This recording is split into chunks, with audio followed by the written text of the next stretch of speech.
झारखंड विधानसभा के मॉनसून सत्र के दूसरे दिन सत्ता पक्ष और विपक्ष ने विधानसभा के बाहर विरोध प्रदर्शन किया। नमस्कार, आप देख रहे हैं टीवी9 और मैं हूं आपके साथ खुशबू झा।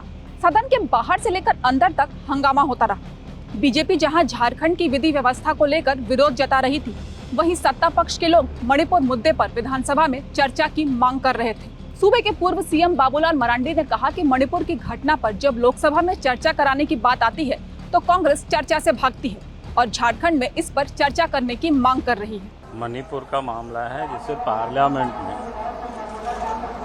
देश के गृह मंत्री ने दोनों सदन में जाकर के कहा कि सरकार चर्चा करने को तैयार है। अब वो चर्चा से लोग भाग रहे हैं। अब यहाँ उनको हल्ला करने कोई मतलब नहीं, सिर्फ राजनीति कर रहे हैं। दिल्ली से लेकर के रांची तक इन लोगों की ये तो समझ में आया कि सिर्फ राजनीति कर रहे हैं। उन लोगों को किसी की कोई परवाह नहीं है। और नहीं तो जब पार्लियामेंट में जब अमित शाह जी ने, देश के गृह मंत्री ने चर्चा के लिए तैयार है, सरकार भाग नहीं रही है, तो फिर वहां चर्चा करने के लिए इन लोगों को भाग लेना चाहिए।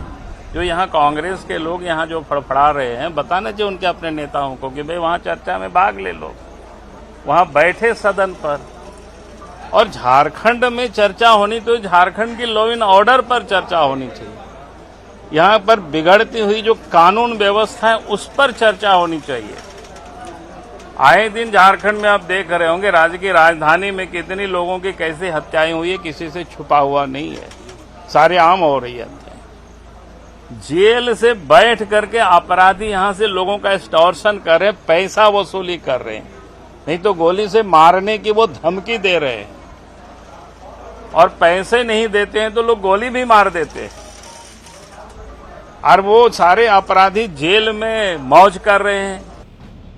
बाबूलाल मरांडी का यह भी कहना था कि नॉर्थ ईस्ट में लंबे समय से हालात खराब हैं। पहले भी इसे लेकर कदम उठाए गए थे और अब भी सरकार इस पर कार्रवाई करेगी।